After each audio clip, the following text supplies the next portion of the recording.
थी। मैंने कहा सर 100% आप काम करोगे तो माननीय वो मंत्री जी ने मतलब आश्वासन की जगह उन्होंने हमारा अपमान किया।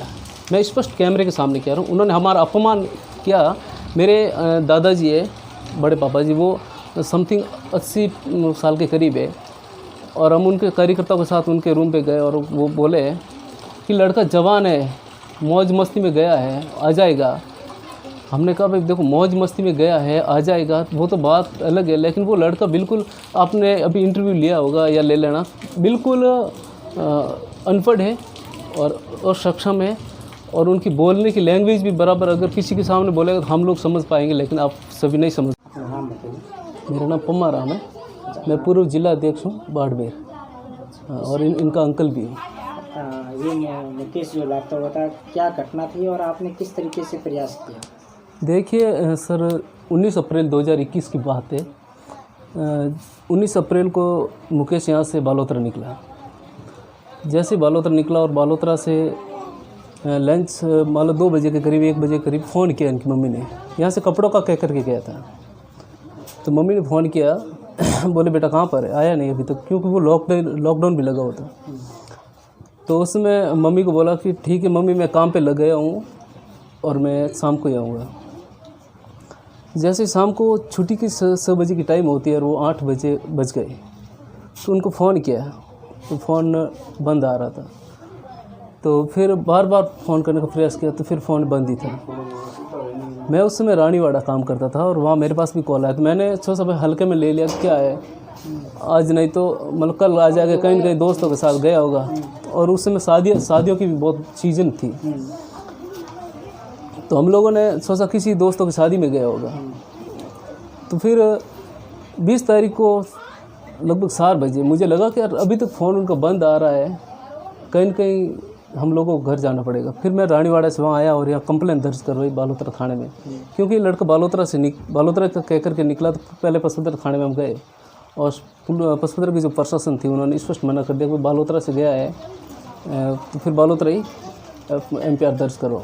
हमने वहाँ MPR दर्ज करवाई, तो उनकी लोकेशन CDR निकलवाई। तो लोकेशन उनकी 21 तारीख को 9:27 पर, 21 अप्रैल 2021 की बात है, वो लोकेशन मिली हमें, पुरानी रेलवे दिल्ली स्टेशन। फिर हम लोग 21 तारीख को शाम को मलवान गए, यहाँ से गए। तो फिर 22 तारीख को सुबह हम वहाँ पहुँचे दिल्ली पहुँचे। वहाँ के कैमरे वगैरह चेक किए, कैमरे खंगालने के बाद में कहीं तो वो कैमरे भी थोड़े धुंधले थे, साफ नहीं दिख रहे थे। फिर अथक प्रयास किए, मतलब 1-2 दिन हम रुके वहाँ, लेकिन कहीं उनके बाद में लोकेशन भी नहीं मिली। फिर हम लोग घर आए, पुलिस से भी खूब मदद मांगी हमने, मतलब खूब दर की ठोकरें खाई। तो फिर हम लोग वहाँ से मतलब बैठे। अगर गांव वालों ने कहा भाई किसी मतलब गुमशुदा का फ़ोटो, अगर शायद कोई मुकेश को छोड़कर कोई और भी हमने फ़ोटो वीडियो देखे, तो गांव वालों ने बोला हाँ ये हो सकता है सहरा सैंज आप जाओ। तो हमने घर वालों से भी मना किया। मैंने देखो अब हमारी जो औलाद है हम उनको कैसे भूल सकते हैं, ये लड़का है नहीं। तो इनके चक्कर में हम एक बार उदयपुर जा कर के आए, राजसमंद जो अमेठ तहसील में है, वहाँ अमेठ जा कर के आए। तो अमेठ के अंदर हमने वो लड़का देखा, तो वो लड़का बिल्कुल, वो भी भील समुदाय से था, नाम उसका भी मुकेश था, लेकिन वो हमारा मुकेश ना था, वो हमारे भाई किसी और भाई का मुकेश था। तो फिर हम वापस रिटर्न आए, खूब बिना किसी लोकेशन हम जाए तो जाए कहाँ। फिर हमने मतलब दर की ठोकरें खाते हुए माँ प्रकृति के आशीर्वाद से ये मतलब फरवरी महीने की बात है, जब फरवरी महीने में हम लोग मतलब बैठे और मेरे जिया जी ने मुझे कॉल किया कि यार मुकेश अभी जिंदा है। मैंने कहा बहुत बढ़िया। फिर मैंने कहा यार ऐसे वैसे फ़ोटो तो आ जाते हैं। तो इन्होंने मुझे प्रूफ के साथ फ़ोटो भेजे और एक इंस्टाग्राम ID भी भेजी। इंस्टाग्राम ID के बाद में हमने उनको खंगाला इंस्टाग्राम ID को। मैंने पहले प्रूफ किया कि इनके जो फ्रेंड सर्कल है वो फ्रेंड कौन है। तो कहीं न कहीं उनके फ्रेंड है वो अली खान, साहिल खान करके कोई लड़के हैं 2। और मुझे अली खान और साहिल खान का जैसे वो नाम आगे आया, मैंने वो देखा। मैं किसी वो जाति धर्म की बात नहीं कर रहा हूँ, जो इनके जो बैकग्राउंड था ना, इनका जो फ्रेंड सर्कल, फिर मुझे लगा यार ये लड़के कहीं न कहीं मतलब युवा लड़के थे वो भी। तो फिर हमने तुरंत जा कर के पुलिस थाने में मतलब वो शिकायत दी। मैंने कहा सर ये एक ID मिली है, तो आईडी के बाद में कम से कम महीने भर तो उन फेसबुक की वो लोकेशन मिली नहीं, फेसबुक और वो इंस्टाग्राम की। फिर उसके बाद में एक व्हाट्सअप मैसेज आता है, क्योंकि हमने हमारे यहाँ से एक स्टेट्स पे हमारे कांटेक्ट नंबर जोड़ रखे थे, हमने भेजते रहे पर डे। कहीं ना कहीं हमारे पास उनके नंबर नहीं है तो उनके नंबर तो हमें मिलेंगे ही मिलेंगे, कहीं ना कहीं वो कोशिश करेगा। तो फिर मुकेश के कांटेक्ट नंबर हमें मिले, कांटेक्ट नंबर में मिले और मेरी भाभी ने मुझे कॉल किया कि आप इधर आओ। मैंने कहा क्या हुआ? तो कहा आप आओ। मैं 8 से 9 बजे रात को मतलब उनके पास गया और वहाँ जा कर के देखा, उनके कांटेक्ट नंबर मिले। मैंने जस्ट तुरंत वो ट्रू कॉलर पे नंबर टेस्ट किया और ट्रू कॉलर पे जाते ही मुकेश परमार नाम आया। फिर मेरे मन में लगा कि वास्तव में कांटेक्ट नंबर मिले तो प्रकृति से वो आस बढ़ने लगी। मैंने सोचा बस अभी मिलना ही है। फिर हम लोग वहाँ से सुबह मॉर्निंग में गए पुलिस थाने में जा कर के वो मैडम साहिबा, डिप्टी मैडम साहिबा से और वो जो वहाँ अधिकारी थे उनसे मिले। हमने कहा सर फेसबुक को 1 महीना हो गया, इंस्टाग्राम को 1 महीना हो गया, लेकिन फिर भी लोकेशन नहीं मिली और आप सभी की दुआ और आशीर्वाद से, माँ प्रकृति का आशीर्वाद से हमें मिला है, कॉन्टैक्ट नंबर मिले हैं। तो पुलिस प्रशासन ने हमें मतलब भरोसा दिलाया 100% पंसा हम आपको इस लड़के को उनकी माँ से एक बार मिलवा देंगे। हमें बहुत संतुष्टि हुई। मैंने कहा अभी, और संतुष्टि क्यों नहीं होगी, क्योंकि हमारे पास प्रूफ थे और पुलिस हमेशा ये कहती रही कि आप प्रूफ निकालो, हम ला कर के रहेंगे। हमने बहुत प्रयास किए, प्रयास के बाद में वो फिर कांटेक्ट नंबर दिया, सीडी आ रही तो जम्मू कश्मीर तो ऐसे दिखा रहा। फिर उन्होंने लोकेशन निकाली तो मतलब श्रीनगर की लोकेशन मिली। फिर हम लोग श्रीनगर के लिए अकेले तो जा नहीं सकते और जम्मू कश्मीर हमने पुलिस से निवेदन किया कि आप इनको लाने में थोड़ा सपोर्ट करो। और यहाँ से फरवरी मार्च महीने समथिंग वो यहाँ गए। वहाँ जाने के बाद यहाँ की जो प्रशासन थे वो 3 अधिकारी और हमारे परिवार से 2-3 अधिकारी, 2-3 परिवारजन और वहाँ गए। वहाँ जाने के बाद वहाँ कोई एक होटल है जिसका क्या नाम है, होटल, वहाँ उस होटल पर गए और लोकेशन वहाँ की आई। तो वहाँ गए। वहाँ जाने के बाद में पुलिस से मिले। पुलिस ने पूछताछ की तो वो एक जो महिला ऑनर थी होटल की, उस महिला ने बोला कि आधा घंटा पहले हमारे पास था और अभी वो रिसर्च का कह करके निकला है। अब बात रिसर्च की आती है तो मैं स्पष्ट कह देना चाहूँगा, मैं किसी से डरता नहीं। मैं बात रिसर्च की आती है तो कहीं न कहीं यहाँ की जो पुलिस गई है तो उस पुलिस ने उस महिला पर दबाव क्यों नहीं बनाया।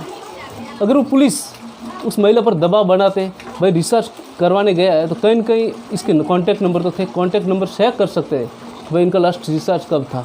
कंपनी से सब CDR लोकेशन बाई CDR मंगवा सकते थे, लेकिन इन्होंने अथक प्रयास नहीं किया।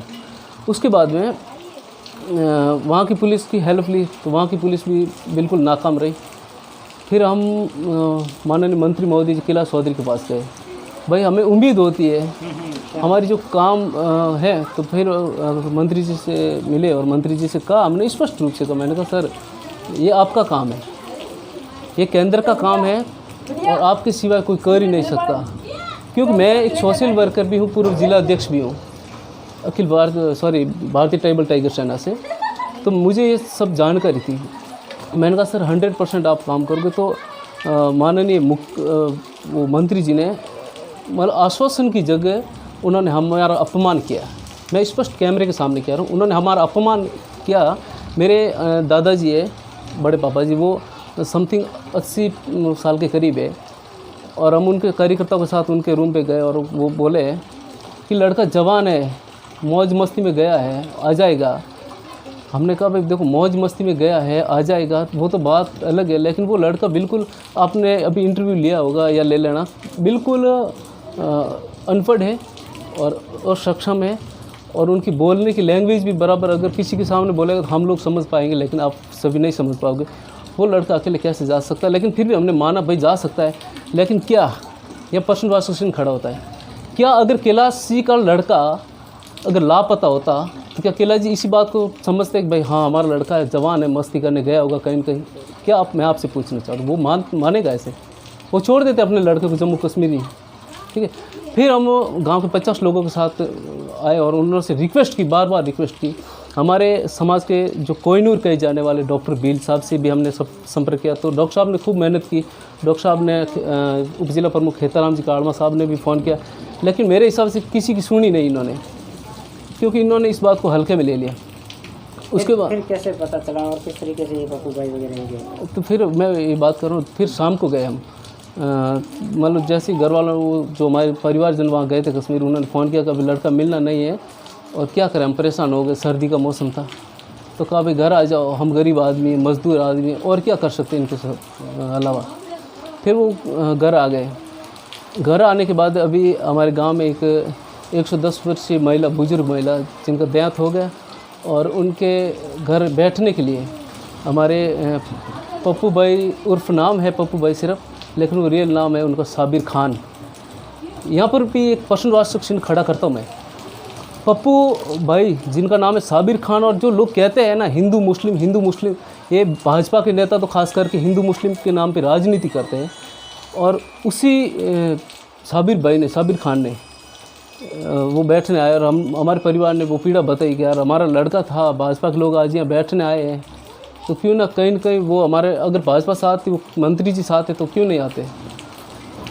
तो फिर पप्पू भाई ने मतलब मन में वो, जैसे ही हमारे पिताजी दादाजी रोने लगे, तो रोने के बाद में मुझे पप्पू भाई ने उसी शाम को बताया कि मुझे मतलब अभी तक शांति नहीं मिली, जब तक मैं उस लड़के को कहीं ना निकाल के ना लाऊं ना, तब तक मुझे शांति नहीं मिलेगी। मैंने पप्पू भाई से कहा, पप्पू भाई आपका एहसान हम पर सदा रहेगा, क्योंकि देखो समाज है, हमारा संपर्क है जो समाज से जुड़ा होना चाहिए, और इनका भी एक समाज है मुस्लिम समाज, इनका संपर्क भी आगे तक जुड़ा हुआ था। हम लोगों ने पप्पू भाई से मिले, और पप्पू भाई ने आगे किसी से बात की इनके समाज बंधु से, और वहाँ जा कर के हमें पता था कि लोकेशन तो वहीं का है उस समय भी, तो लड़का इतना होशियार नहीं है, ज़्यादा पढ़ा लिखा नहीं, तो वो कैसे कहाँ जाएगा।